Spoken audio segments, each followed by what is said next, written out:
नमस्कार। अवधि लाइव 15 माह आप सबके स्वागत है। हम तय किए रहन हैं कि अवधि लाइव 15 माह हम रफ़ीक सादानी के कवितन माँ गांव के केस मौजूदगी है यह पे बात करब और यही पे हम आज के अवधि लाइव केंद्रित करबे कि रफ़ीक सादानी के कविता में गांव के का रंग है, गांव के कौन रूप देखात है, गांव के अंदर के कौन कौन बात, गांव के बात कौन कौन हमें रफ़ीक सादानी की कविता में देखात है, तो वही पे हम बात करब। लेकिन हम उनके कवितन पे आई यसे पहले हम उनके एक साक्षात्कार यक साक्षात्कार उनके है जौन हम सब पढ़ सकित है। बाकी तो उनसे कोनो बस बातचीत साक्षात्कार के रूप में, इंटरव्यू के रूप में कब्बो आई नहीं हम लोगन के सामने। ये एकमात्र इंटरव्यू है उनके और वह इंटरव्यू का लिखे रहे हैं कृष्ण प्रताप सिंह जी। तो कृष्ण प्रताप सिंह जौन इंटरव्यू लिखे रहे हैं वही मन गांव का लेके एक दो बात यह है, वह बात का हम आपसे सामने पेश करवे।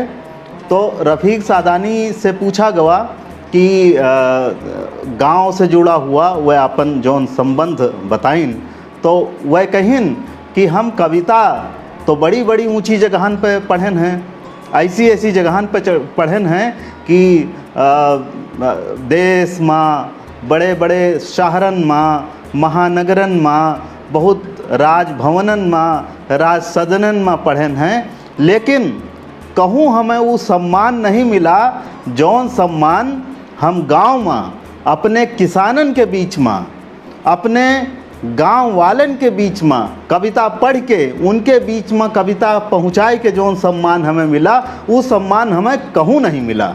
तो हुआ वह कहीं कि हम खुद का सबसे ज़्यादा सम्मानित महसूस किहन हैं। तो ये बात वह आपन बताइन बातचीत में।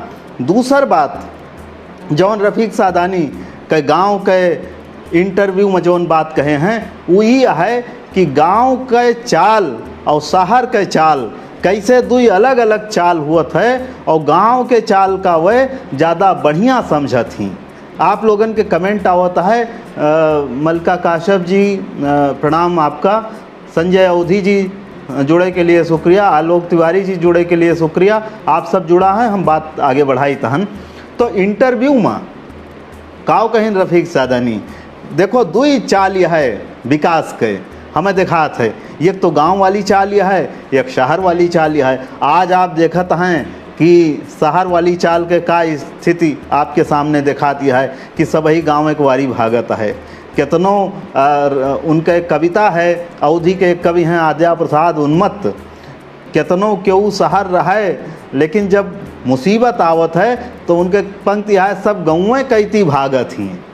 तो गाँवें के तरफ भागे वाली एक चीज़ यह है, आखिर वो कौन चीज़ यह है जौन गाँव में एक सुकून के तरफ ले जात है।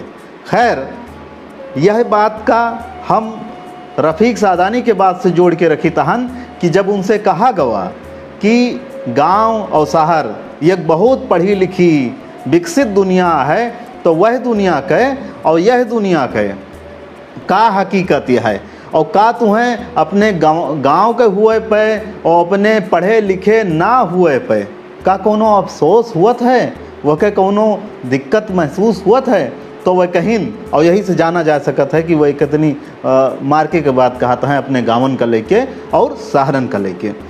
वह कहिन भैया अगर अपने गांव के और अपने अनपढ़ हुए के, ना पढ़े लिखे के अफसोसो भवा, तो वही सोच के ख़त्म होएगा कि पढ़े लिखे लोग जौन हरकत करते हैं वैसे तो अच्छा है कि हम अनपढ़े ही, तो उनका वो अफसोस ख़त्म होएगा। फिर कहिन कि हमें यह समझ में आवा कि आज पढ़े लिखे लोगन के ताई शहरन में वो नहीं के वजह से बारूद के मौसम है और हम अनपढ़ लोगन के चलते, गांव वालन के चलते गाँवन में अमरूद के मौसम है। गाँव के जुड़ाव कैसे हुआ है, गांव के लोगन से उनके जुड़ाव कैसा है, और उनके कविता जब गांव के लोगन में जात है तो वह सबसे ज़्यादा खुश हुआ थी कि हाँ ये कविता यहीं जाए के चाहिए।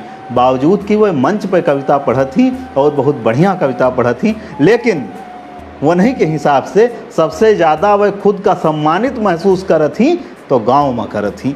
गांव में वही देखा थी, दृष्टिपूर्ण ढंग से ये बात कहा थी कि गांवन से श्रम है, गांवन से उत्पादन है और तमाम चीज़ें हैं, मूल तो गाँव है ना, तो वो हुआ से बढ़त है और सहारन के तरफ चला जात है, सहारन से हुआ वो और दिल्ली चला जात है, महानगरन में चला जात है।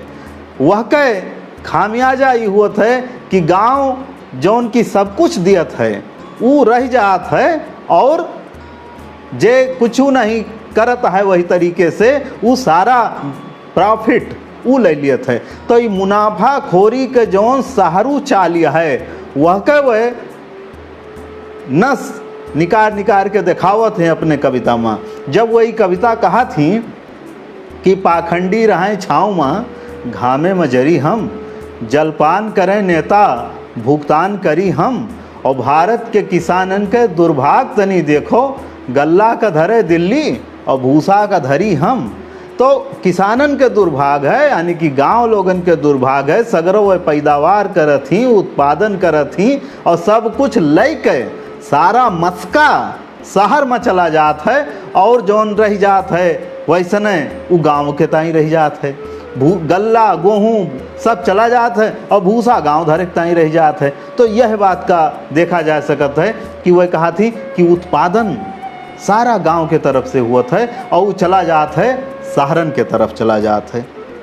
गांव और शहर के जौन बदलाव आवता है, हर केहू शहर के तरफ चला जावा चाहत है। यहू का वे अपने कविता में रखे हैं। गांव के जौन बदलाव होता है सबही शहर के वारी भागा चाहत है। उनका एक कविता है, यस बढ़ी यस बढ़ी यस बढ़ी, काव बढ़ी, यस बढ़ी यस बढ़ी यस बढ़ी, गुंडई गुंडई गुंडई, अब जवानन के सरमा है बस बम्बई बम्बई बम्बई, अब तो शायर भी बोले लगे लेव दही लेव दही लेव दही। तो ये उनके कविता रही है कि हर केहू बम्बई शहर यही सब भाग के अपने आप का सुकून में महसूस करत है, वो का यहीं जाए के राहत महसूस हुआ है। गांव के तरफ लोग नहीं रहा चाहते। वह एक बात और कहा थी पलायन करे माँ, जौन लोग पलायन वीर रहे। तो एक तो रूप वह बताइन कि हर जवानन के दिल में है बस बम्बई बम्बई बम्बई, बम्बई जाए वाली। देवेंद्र मिश्र जी नमस्कार भैया। तो ये रहा। दूसरी तरफ वह यह कहता है कि ये पलायन वीर एक स्वभाव हुआ है। ये स्वभाव कौन है जौन गांव छोड़ के शहर के वाली भागा चाहत है। ये दरअसल छोड़ू स्वभाव जौन हुआ है ये बहुत कैलकुलेटिव दिमाग वालन के आए, जौन बहुत गणित कह के चलत ही। वह गांव के तरफ से जल्दी शहर की तरफ, शहर से जल्दी, उनके मतलब मौका मिले तो पैदा होता है इंटरनेशनल हो जाए। यस लोग जौन हैं मतलब न गांव के हुए कहे न शहर के हुए कहे, उनके पता चले कि पैदा होते मन उनके अगला गोड़ अमेरिका में धै दिए। तो यह टाइप के जौन स्वभाव हो गया है। और वह एक दूसरा चीज़ कहा थी कि लोग यह तरह के हैं, उनका कहा थी लुंगाड़ा है और वह भाग गए। और उनका ये कविता है खड़ी बोली हिंदी में, 3-4 कविता वह खड़ी बोली हिंदी में लिखे हैं। ये कविता है कि दिल्ली चला गया तो कोई लखनऊ गया। तो वह कहा थी कि दिल्ली चला गया तो कोई बम्बई गया, तो कोई लखनऊ गया। दिल्ली चला गया तो कोई लखनऊ गया, अच्छा हुआ यहाँ से लुंगाड़े चले गए। 2 दिन की ज़िंदगी में क्या हिंदू मुसलमान जुम्मन मियाँ से कह के ये पाड़े चले गए। तो ये लुंगाड़े रहे जौन महानगरन की तरफ बढ़ गए। अच्छा है कि जौन गांव में सीधे सरल शरीफ लोग रह गए हैं।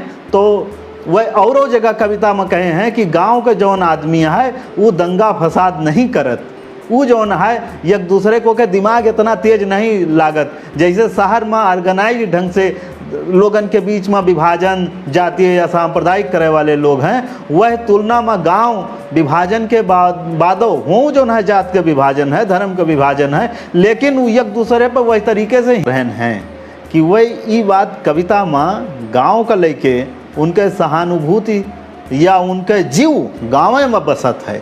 यह का आप देख सकत ही कि वह गांव से अपन सिलसिला लगातार जोड़े रहा थी और यही लिए गाँव के भाषा में लिखत थी। यह बात का प्रमाण है। और जहाँ तक उनके और गांव के सरोकार के बात अगर करें तो वह गांव के सीमों का साफ दिखावत थी कि गांव में सीमा भी का है। जैसे प्रधान, गांव के प्रधान जो राजनीति के, राष्ट्रीय राजनीति के सीमा है, प्रादेशिक राजनीति के सीमा है, वो गाँवों के राजनीति के सीमा है। ऐसा नहीं ना कि गांव में संकीर्ण लेवल पे राजनीति नहीं होती है, वो राजनीति होती है और वो नीच राजनीति होती है। प्रधान कैसे बनत थी, कैसे और पदाधिकारी बनत थी, प्रधानी पर तमाम कविता अवधि में लिखी गए हैं। प्रधान एक विषय है कविता के, और वह पे रफ़ीक सादानी लिखे हैं। संजोग से उनके कविता ग्राम प्रधान से लेके राष्ट्र प्रधान तक लागू हुआ दिखाए आपका। जब वो कहा थी कि खूब के हो मनमानी सरऊ तबे गई प्रधानी सरऊ, और अब तो खिचड़ी नीक न लागे खात रहो बिरयानी सरऊ। तो ये जौन कविता है गांव का लेके जौन एक बात रखत यह है कि गांव में राजनीति किस करत ही, मौका परस्त राजनीति वही है जौन शहर में है, जौन सकते हो और यह है। तो ये बात उनके हियाँ हम देख सकित है कि जौन दिखात है गांव शहर का लेके राजनीति गांव का कैसे पलझावत है। तो फील गुड के नारा जौन एक समय आवा रहा है, तो उनके समय बहुत भारत उदय फील गुड ही सब भा रहा है। तो वह का वे रखिन कि इस सिर्फ पलझावा रहा कि शहर गांव के भूखे नंगे लोगन माँ फील गुड के नारा लेके कूद पड़े, और पंचो देखो सच का यही परिणाम भवा, भारत उदय करे माँ अपने डूबी गए। वह साल अटल बिहारी गवर्नमेंट जोन रही है, फिर बाद में जीत नहीं पाई रही है। वो बात का वह रखिन कि भारत उदय करे माँ अपने डूबी गए, भूखे नंगे लोकन माँ फील गुड के नारा लेके खूब गए। तो इका आप देख सकत हैं कि गांव और जौन भूखे और अनपढ़ किसान मजदूर इन सब का साथ जौन राजनीति करत है, वह का लाई के रखत ही और बतावत ही कि कौने तरह से उनके साथ गलत व्यवहार लगातार करत है। गांव का एक बात और वह रखत ही कि नवा बदलाव कैसे आवता है, खास करके तकनीकी बदलाव गांव में कैसे आवता है, और वो गांव का कैसे बदलत है तकनीकी बदलाव, वह का वह रखा थी। संदीप यादव जी भैया राम राम भैया, आपो का राम राम भैया, सबका राम राम। और नीरज शर्मा जी जुड़े के लिए धन्यवाद, सुनील श्रीवास्तव जी जुड़े के लिए धन्यवाद आप सबका। तो ये तकनीकी बदलाव जो आवत है वह का वह अपने कविता में दर्ज करत थी, चाहे वो गाँव में CD के जाप हुए, चाहे मोबाइल के बदलाव हुए, और ये बदलावे ना आए, ये से पूरा सामाजिक ताना बाना काफ़ी प्रभावित हो जात है। यसे गाँवन के एक दूसरे का व्यवहार और तमाम चीज़ें ऐसे प्रभावित हो जाती, खास करके युवा पीढ़ी वो बदल जाते काफ़ी कुछ। कहा थी कि CD घर घर आए गई लड़के देखो, अब मजनू से ताल मार के बैठे हैं, और घर से निकले पढ़े के कॉलेज गए नहीं, लैला का मिसकाल मार के बैठे हैं। तो ये नवा नवा जौन चलन दिखात रहा है लोगन में, वह का वे रखिन कि यह तरीके से दिखात है हमें कि नई तकनीकी कौन कौन बदलाव लावत यह है।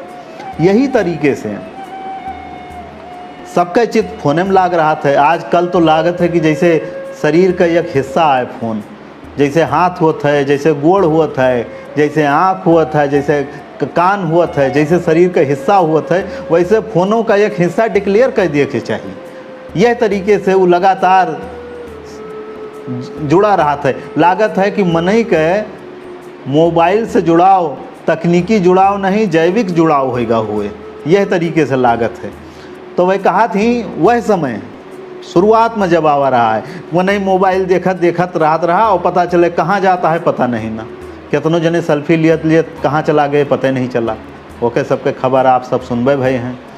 तो यह प्रवृत्ति का गाँव में वे पकड़िन कि एक हाथ में हैंडल है साइकिल का हैंडल, कि एक हाथ में हैंडल है दूसरे में मोबाइल है, ध्यान रहा दिलवाली में साइकिल घुस गए नाली में, एक टंगरिया झूल गई नक्शेबाजी भूल गई।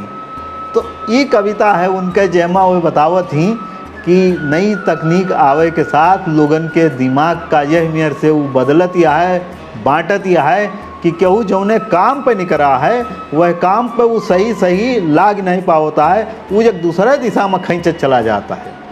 यह का वह पकड़त ही गांव का लेके, गांव के लोगन का लेके और अपने वह गांव का, अपने इलाके के गाँवन का वह बड़ा अच्छा मानत थी। अच्छा इसलिए मानत थी कि फैजाबाद है जहाँ एक सांप्रदायिक सद्भाव है लोगन के बीचे, और वह सांप्रदायिक सद्भाव में बात हम जौन करत रहन हैं कि सहारन के दिमाग भले खुराफात सोचे विभाजन वाली और हिंसात्मक हो जा विभाजन का लेके, गांव में विभाजन मिले लेकिन वह तरीके से हिंसात्मक हुए के सांप्रदायिक स्तर पे हम कहता हैं कोशिश ना दिखाए जितना अब जगह कहा थी वेल प्लान्ड सुनियोजित ढंग से जौन कुछ हुआ है वो शहरी दिमागन के फितूर राहत है, तगड़े से राहत है। बाकी राजनीति तो करवे भय है जौन के हिस्सा ओके चपेट में गाँव आवा है, शहरों आवा है, हर एक मनई आवा है, मनई के बीचे के संबंध काफ़ी गड़बड़ाएगा है, वो तो दिखाते हैं। तो वह फैजाबाद का लेके जब वो समय रहा कि लोग कुछ आतंकवादी घटना भय रही हैं फैजाबाद में कि वकावे कहा थी पाई गए जब नोट के गड्ढा, तन डोला मन डोला, राम लला पे फेंके आए, कुछ लोग गए हथ बोला, वो नहीं के हथवे में दगीगे होएगे उड़न खटोला। और एक बात और कहा थी कि यही के खातिर करो जिहाद, मिटे विश्व से आतंकवाद, पाक के नाजायज औलाद, तुमसे तो अच्छे जल्लाद, बड़े बहादुर बनत हो बेटा, आए के देखो फैजाबाद। तो यहू कविता वह कहा थी। तो फैजाबाद के अपने संस्कृति, फैजाबाद जहाँ के वह रहवैया रहे, गांव शहर लोगन के बीच में इंटरव्यू में एक जगह वह यहो कहा थी कि आम इंसान बहुत समझदार है, वो यथार्थ के ज़मीन पर है, वो जीवन के यथार्थ का जानत है कि झगड़ा फसाद से कुछ नहीं हुए का है, लेकिन नेता लोग किस काइयाँ हैं कि लोगन के यह समझदारी का वह ख़त्म कर दिए थी और लोग एक दूसरे से झगड़े लागत थी। तो यह का वह पकड़ थी और रखा थी। गांव पे हमें यही सब बात कहे रहा है। हम अब कोशिश करब आपके कमेंट के जवाब दिए के। शालिनी गुप्ता जी जुड़े के लिए धन्यवाद, और मलका जी जुड़ी हैं। हम सोचा रहा लिख पढ़ जई हो, आकाश में एक दिन चढ़ जई हो। हाँ, ये उनके कविता है, अब पढ़े से अच्छा घरे रहो। कुपंथी औलाद कविता है, वमन है।